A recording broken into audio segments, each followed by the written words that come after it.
vamos a meternos, si te parece, en un segmento que es muy especial porque en otros momentos, cuando esto no tenía imagen, decíamos, traemos una caja del siglo XVII, esas que hacen cuando hablan. Sí. Bueno, pero esto no deja de ser radio, porque adentro de esta caja imaginaria que tenemos aquí, Tipo Pandora. tipo Pandora, puedes encontrar cualquier cosa. Y encontramos cualquier cosa en materia de curiosidades del fútbol argentino y del ascenso. Y en el caso de hoy vamos a meternos en un tópico muy curioso que es el de las suspensiones de los partidos. En el Federal A, Germinal Alvarado, se armó el tole-tole, hubo una agresión al árbitro, se suspendió el partido faltando segundos nada más. Bueno, finalmente Alvarado perdió el partido, Germinal terminó el partido como estaba, con el triunfo de Germinal, pero hay multa, hay polémica y demás. Pero esto llevó a que hablemos de partidos suspendidos en forma curiosa, muchos de ellos, a lo largo de la historia del fútbol argentino. Y en el primer caso vamos a hablarles del...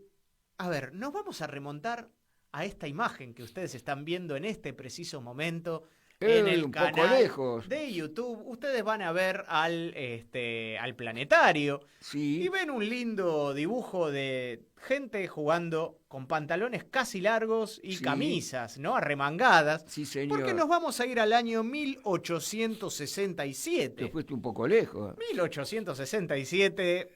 Ninguno de nosotros ni peinaba cana siquiera. Ni mis viejos. Nadie. Se trata de la primera suspensión en la historia del fútbol argentino. A ver, no la sé. Pero también el primer partido que cerca de suspenderse debió jugarse con menos jugadores por una suerte de paro de jugadores. A ver, año 1867. Bartolomé Mitre iba a ser reelegido como presidente un año después. En la Argentina estaban los primeros jóvenes ingleses amantes del fútbol y organizaron el primer partido de fútbol. ¿Qué dijeron? Medio en inglés, medio en castellano.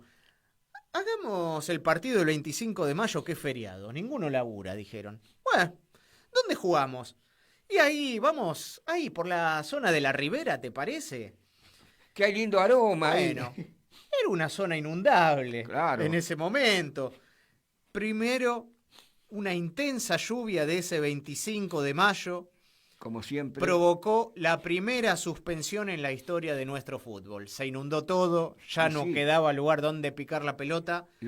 Las cosas que tenemos del 25 de mayo de 1810 estaban con paraguas también. Y sí, y dijeron, bueno, se juntaron todos y dijeron, ¿qué otro feriado hay? Bueno, los chicos se juntaron y dijeron, vamos a aguantar un mes para despuntar el vicio. El 20 de junio, Día de la Bandera, vamos a juntarnos, pero no ya en la Boca. Vamos a juntarnos en el Buenos Aires Cricket Club. Bueno, se fueron para arriba. Hoy se asienta allí el planetario. Bueno, los muchachos se juntaron a las 12:30 y estaba día soleado esta vez. Todo parecía andar sobre ruedas, pero ahí llegó el primer reclamo y paro de jugadores de la historia, señoras y señores, en nuestro fútbol argentino. Varios de los jugadores que se habían comprometido a participar abandonaron a último momento. ¿Por qué? Por la cantidad de público que se agolpaba para ver el partido. Los mató la timidez, no salieron al campo. ¿Qué jugadores tímidos? La timidez no ayudaba, entonces... por lo cual, bueno, tuvieron que jugar con menos jugadores, ¿no? Los atuendos tampoco ayudaban demasiado. Saco, sombrero para poder perseguir la pelota con tranquilidad no les servía. Bueno, los documentos de la época dirán que el partido duró 2 horas y los jugadores no se diferenciaban por la camiseta como ocurre hoy, o ocurrió ya a partir del siglo XX. ¿Saben ustedes, queridos oyentes, sabés, Carlitos, cómo se diferenciaban? No sé. Por el color de las boinas. Blancas de un lado, rojas del otro. Entonces cuando había un córner decían boinas tarde. Sí. o Boy Shore. O Boy Shore. Bueno, ganó el equipo de las Boinas Coloradas 4-0. Los apellidos de los goleadores nos llegan gracias a los cronistas de esa época. Ah, la. Tomás Hogg, el capitán, Tomás Barlow Smith, William Forrester, James Wensley Bond. Y otros que ¿Será jugaban... el pariente de James? Puede ser, James Bond, Norman Harry Smith y John Ramsbotham, algunos de los que jugaban para las Boinas Coloradas. Vos fijate, ¿no? La cosa de ingleses, ¿no? Sí, o sea, no hay obvio. un apellido criollo ni por broma. Y los Boinas Blancas no pudieron meter ningún gol, pero terminaron aplaudiendo cada conquista del rival, del adversario. Mirá qué bien. Y dijimos Boinas Blancas y Boinas Rojas. ¿A qué te hace acordar? Y mirá, los radicales son boinas blancas. Bueno, mucho antes, pero sí, no vamos a estaba principios. Alfonsín todavía. A principios de 1900, quizás un poquito antes. 30 años después de 1867. Sí.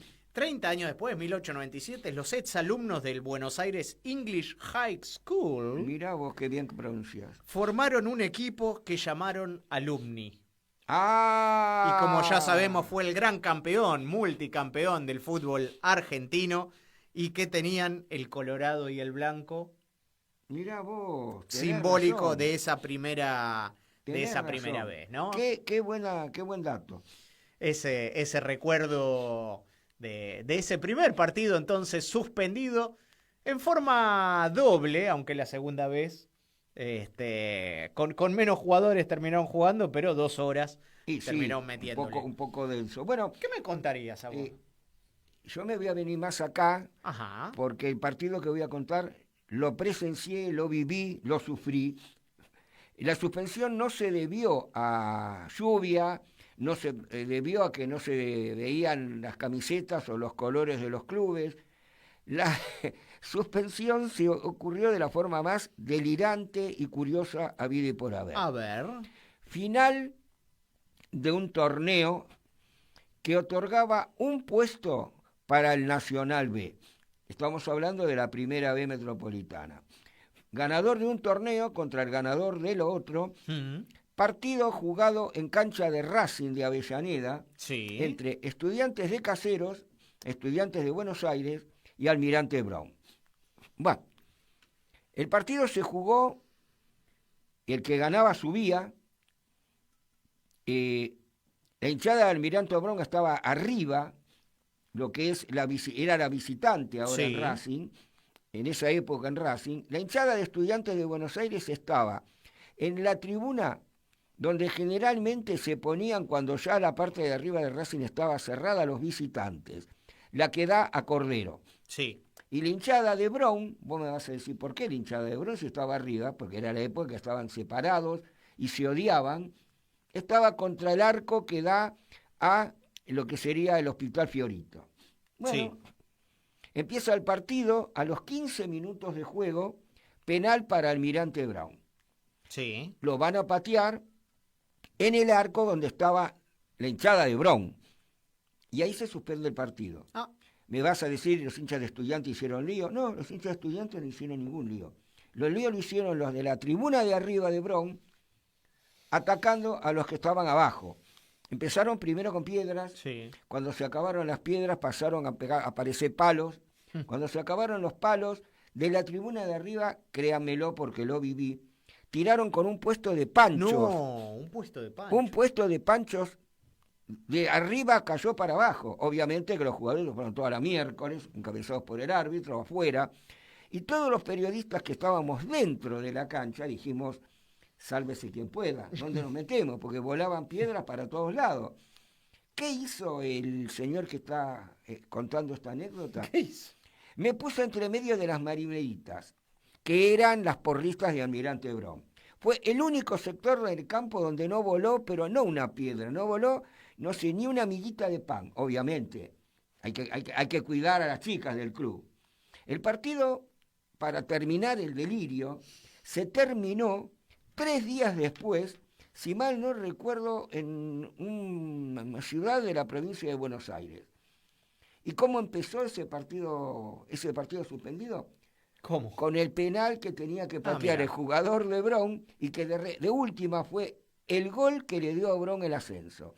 Lo Mirá. que pasa que por el despelote que armó la gente de LeBron, Almirante Brown ascendió, pero le quitaron 20 puntos. El técnico en el Nacional B era nada más ni nada menos que el infalible Blas Armando Yunta, que en una conferencia de prensa nos hizo estallar de la risa porque dijo, así con esa voz que tiene Yunta, bueno, pero es que si a nosotros no nos sacaban los 20 puntos, nosotros estábamos jugando el año que viene con Boca y con Vélez tirándole piedra a lo de Vélez. O sea, paz y amor. Bueno, hablábamos recién de Almirante Brown. Yo voy a hablar del clásico rival, Deportivo Morón. Pero en este caso, también para seguir con el rojo y el blanco, con esta curiosa historia, Deportivo Morón, Los Andes, como protagonista. Apa. Vamos a remontarnos en este caso al año 1976. No pudo jugarse el Morón Los Andes y todos empezaron a mirar ¿qué está pasando? Que Eduardo Melidoni, el árbitro, y sus colaboradores no vinieron a la cancha. Bueno, a media hora del inicio, ante la ausencia de los jueces, los presidentes de ambas instituciones, hablamos de don Francisco Urbano, su cancha tiene su nombre en homenaje, Carlos Guillén fue a la comisaría de Morón a ver qué pasaba. Bueno, al llegar, a quienes vieron, como están viendo en pantalla, a la terna arbitral en la sala de guardia. Y el árbitro les dijo a los directivos que hacía 2 horas que estaban ahí, y el comisario Petrucci le dijo, el partido no podrá jugarse porque no tengo agentes para custodiar a los árbitros hasta el estadio. Ah, bueno. Es que con esto de la subversión, la gente de la Brigada Aérea nos pide refuerzos para hacer los operativos y no me quedó ningún muchacho. ¿Y qué pasó? Recordemos que sucedió en el año 1976, uno de los periodos más oscuros en nuestra historia, pero bueno, no deja de ser un hecho Verídico curioso, ¿no? curioso. Y curioso. Finalmente se terminó jugando otro día, ¿no? Pero es para destacar. Y otra de las cuestiones, y con esto nos vamos a la pausa, otro partido suspendido muy curioso, tiene a Chacarita de protagonista. Qué raro, Chacarita. Sí. Vamos a hablar del ascenso de Chacarita a la entonces B en 1981. Sucedió un 7 de noviembre, cuando le ganó al CADU a Defensores Unidos de Zárate, se alzó con el subcampeonato y acompañó a Lanús en el ascenso. Recordemos que los dos estuvieron en la primera C y compartieron ese año. Claro, totalmente. Esa formación tenía a Miguel Rivera en el arco, Luis Abramovich, Omar Santorelli, Osvaldo Ingrao, José Díaz en la defensa, Juan Martínez, Alfredo Gómez y Enrique Borelli, como hemos charlado el último programa, y adelante Gustavo Potro Echanis, Carlos Berlinguer y Miguel Benítez. Bueno, la cuestión, ese ascenso ocurrió, a ver, por ejemplo, una de las curiosidades fue un 9-0 de Chacarita. Sí. A Defensores de Cambaceres en Ensenada en la fecha 12, pero ese partido, precisamente, debía jugarse en cancha de Gimnasia de Esgrima de La Plata. Había sido suspendido en 2 oportunidades. Primero, por una lluvia. ¿Y después qué pasó? Le dijeron, se va a jugar en cancha de Gimnasia y Esgrima de La Plata. Perfecto, nos juntamos, no me acuerdo si había sido un martes o demás. Pero ¿qué pasó?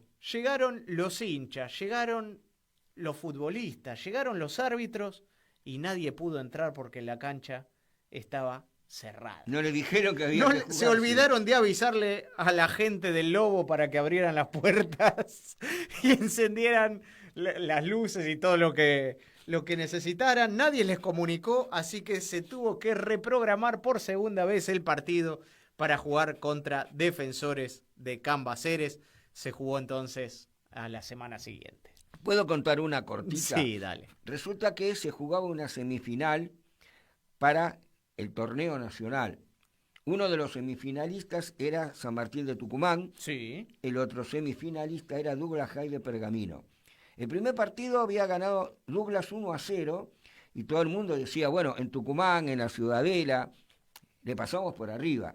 Bueno, el árbitro que venía de Buenos Aires fue a la comisaría de la zona para que lo llevasen hasta el estadio, con las camionetas. Ahí dejó el coche. Iban llegando para el estadio, la cancha de San Martín está adentro, siempre lo dijimos, Sí. adentro de un mercado. Pero el tema es que la llegada, y más 15 años atrás, era medio problemática, calles de tierra, mucha gente en el camino porque se cortaba la calle y la gente iba pasando. Y el árbitro, que no me acuerdo si era Goicochea, empezó a mirar por la ventanilla espejada del coche policial y veía que mucha gente iba con facones. Y el que no iba con facones iba con armas blancas. Tranquilo. Entonces hizo parar el móvil policial y le dijo al jefe del operativo que estaba adelante, pare. Escúcheme una cosa, yo no puedo ir a dirigir un partido cuando la gente que va a entrar a la cancha entra con facones. O se lo sacan antes de entrar. No, dice, todo tranquilo, acá todo tranquilo. No, pero ¿cómo? Yo empiezo a dirigir un partido con toda la gente con facones, con armas blancas. Y el policía se dio vuelta, le tocó así la mano como te tocó a vos y le dijo, mire, señor Cochea, esto es tranquilo. Acá los partidos nunca terminan mal. Acá los árbitros nunca cobran penal en contra de nuestro equipo.